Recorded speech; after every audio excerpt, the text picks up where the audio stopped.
Hi food friends, it's Kevin, and this time Ralph's not behind the camera, but it's Marianne, sister's here. Ralph's rocking and rolling in Akron, Ohio. Went to see Todd Rundgren with a bunch of his good friends. So, sister is filling in as camera person today, so we're glad to have her with us in the kitchen. Something else that's different is the kitchen. So, cottage is closed, it's all buttoned up for a long winter's nap, and we've moved things now into one of our Detroit kitchens. So that's where we are today. And it's turkey time, so Thanksgiving, Christmas, people are eating turkey, and what I'm going to do is we're making a turkey today, and there is just countless ways to go about making a turkey. And a lot has to do with how you present your turkey. If you like to bring your bird out on the table and make a big, beautiful, ooh-ah presentation, then you're going to cook it one way. What I do is I bring a big platter of turkey meat out. I keep the drumsticks intact, and the rest is all carved and ready to serve. So I don't worry so much about having the skin that's perfectly browned. And so I go about it a little differently. So I'm going to show you how I do it, and maybe you can try it this way if you like. So first we start with our turkey. This is a 19-pound turkey. It's been completely thawed out. I put it from the freezer to the refrigerator 5 days ago.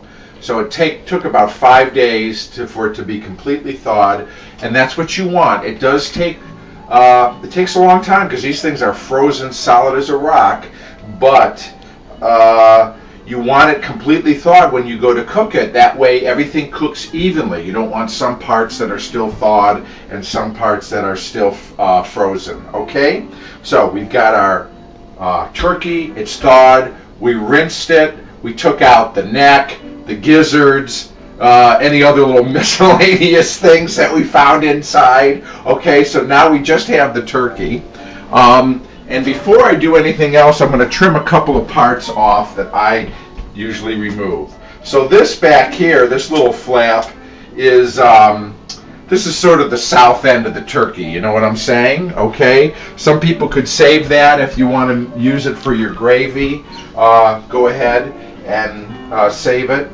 And then there's always a big flap of skin right here at the top where the neck comes through, and I actually cut part of that off. Okay? So there we go. Also, always remember when you're handling raw poultry or meat, you know, safe handling. So we wash our hands as we're touching all kinds of things. But so we've got the turkey trimmed. It's patted dry, and so what we're going to do first is season. So what I do is I've got some kosher salt here. We're going to put a little salt in the cavity of the turkey, and while the seasoning imparts some flavor to the bird, the reason I really like to have it nice and seasoned is for the juices that are left behind, which we use for gravy. I've got some freshly ground black pepper here that I'm going to sprinkle on. We're going to put a little of that inside of our ladybird. And then I've got poultry seasoning.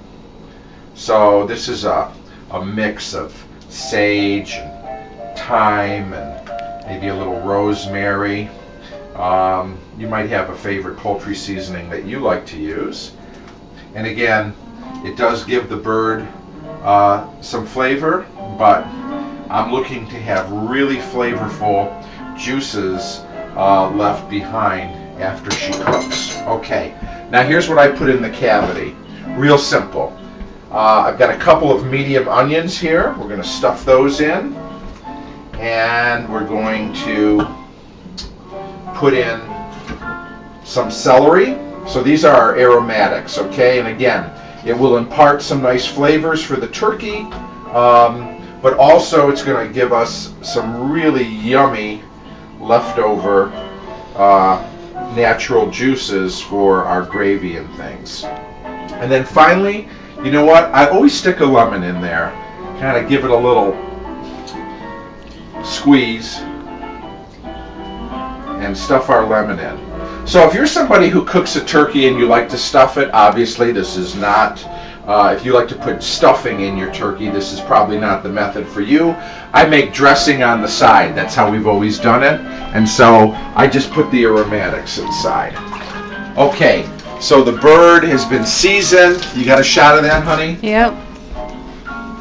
And seasoned, stuffed with our aromatics. So next,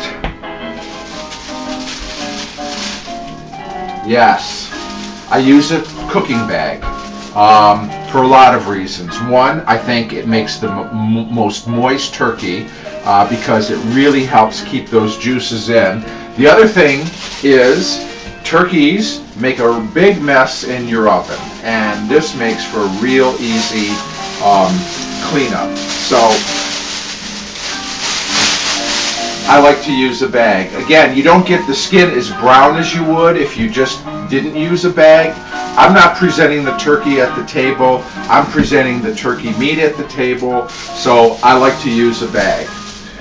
When you have these, there's a couple things to be mindful of. One, you don't want to have an oven that's hotter than 400 degrees.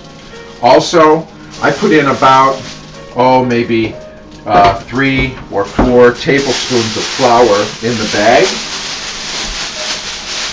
If you've never made a turkey before and it terrifies you, the thought of making one, this is, as far as I'm concerned, about as foolproof as you can get in making a turkey. Okay, so, roaster pan. You could use, if you didn't have a big roaster pan like this, you could use a baking dish, you know, like a 9 by 13 or a 10 by 15 or something like that if you had. So now what I'm going to do... Have you ever done your turkey in a roaster before? You mean like an electric roaster? Yes. I have. And how does it come out? It comes out good. I mean, that's another alternative. We're going to slide her, I think it's a her, well, we'll just say it is, in the bag. Okay? We've got our turkey in there.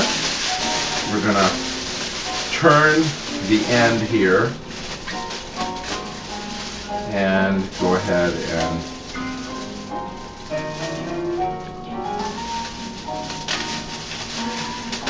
okay, there we go. Now, something else very important. We need to cut some slits, about 6 or so in the top of the bag to let air escape. So the bag doesn't blow up. Exactly. Blowing up a bag is bad. You do not want that to happen. So we've got about 6 slits cut in here. The other thing is we're going to use one of these slits as an entry point for our thermometer.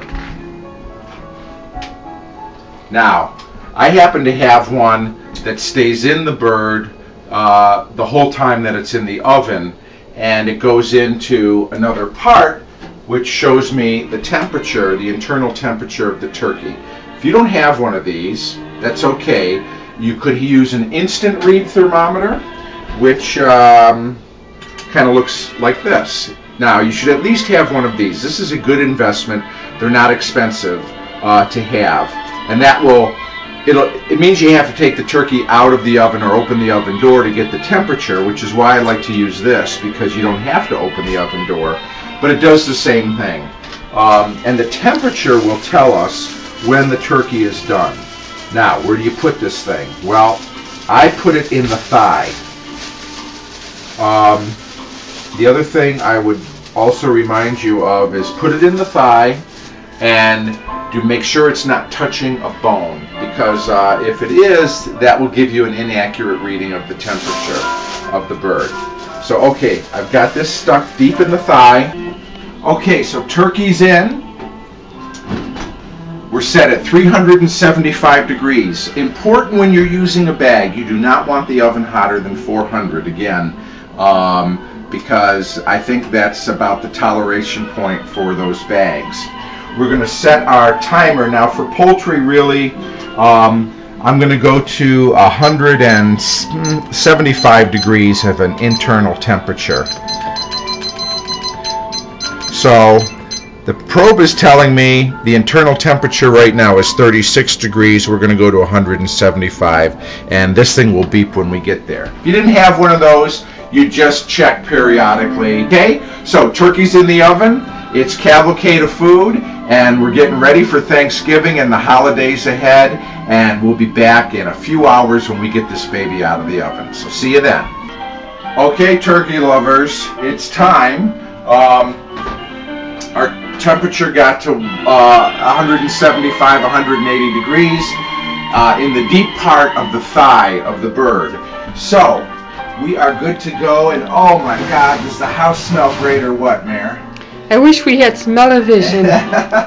So I'm going to take our probe out, and we're going to take out our turkey.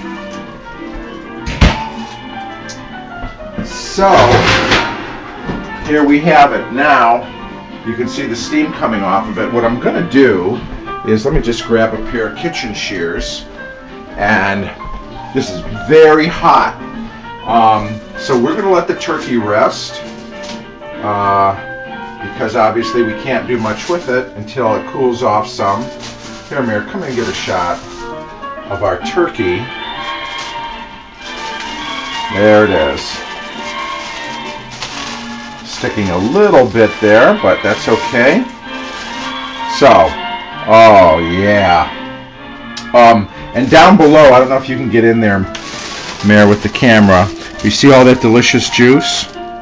We are going to let that sit there as well and cool down, and that's what we're going to use for our gravy. You can see our celery and lemon and onion have kind of given themselves the drumsticks, which I will save whole because we have a couple people who love drumsticks, right, Mare? Right. And we'll save that for them, and then we'll carve. So we're going to let this thing cool, and that's going to take some time. And then when it's cool enough to handle, we're going to carve it up, and we'll have our turkey ready to go. So, made a turkey today, cavalcade of food. See you in a little bit. Okay, so we've let the turkey rest for about, I don't know, 45 minutes or so. So it's cooled down nicely. I've taken it out of the bag, and come on over here, Mare. So what we're going to do is we're going to carve it. What I'm going to do, carving. Have a sharp knife. That really helps, okay? So what I'm going to do first is, like I said, we're going to kind of take our dark meat, which is, you know, your leg and your thigh. And you've got one joint down here that you just want to cut through. So there we are. So there's our drumstick and our thigh. Okay, everybody, so I'm on the dark meat, the leg and the thigh. I've removed the drumstick. I've put that aside. I'm going to leave that whole. And so now I'm just kind of cutting meat off the thigh. Now, again, if this was Thanksgiving Day, which it's not, we're a little early, I would be putting this directly onto a nice, beautiful turkey platter to take out to the buffet. But this is something I got into the habit doing this, and I learned this from time I spent in catering church dinners, that I actually cooked the turkey. This turkey is going to be served on Thanksgiving. And what I'm going to do is, it's cooked. I'm going to have it all in beautiful pieces like this, nice and sliced, and it's going to go in the freezer. And I know you're thinking, what? Yeah, it's going to go in the freezer, and with some broth, and then a couple days before Thanksgiving, I'm going to pull it out, and I'm going to put it in the oven Thanksgiving Day, and it'll be ready, and it'll be moist and delicious. And guess what? My turkey is done. So I can spend Thanksgiving morning making my pumpkin pies, cleaning the house, making all my dressing, all my sides, drinks, and all that stuff, and I don't have to worry about the turkey. So that's always how we do it. Now, here is our breast. So this is going to be a big chunk of white meat. There's a bone in the turkey, the breastbone, and you can kind of actually feel it with your knife. And I am actually cutting right along that breastbone. There it is. And this whole piece, this beautiful, isn't that beautiful, breast, we're going to take right off.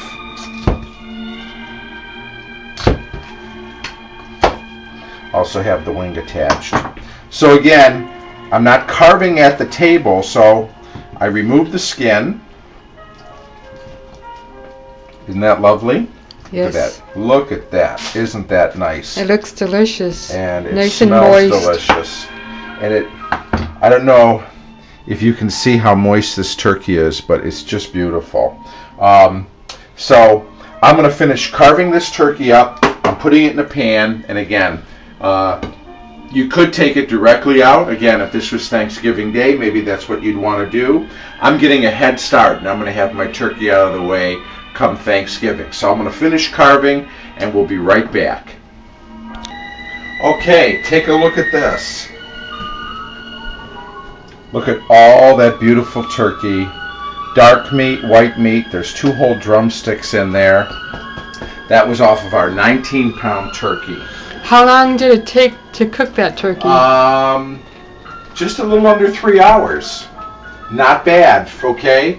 A 19-pound turkey in about 3 hours. That's using a cooking bag and a 375-degree oven.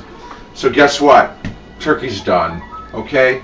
You know, people freak out and stress out at Thanksgiving, and it doesn't have to be that way if you plan ahead and don't mind doing a few things in advance. So, turkey's done. Now here's what I'm going to do. I'm taking some broth. I use low sodium. And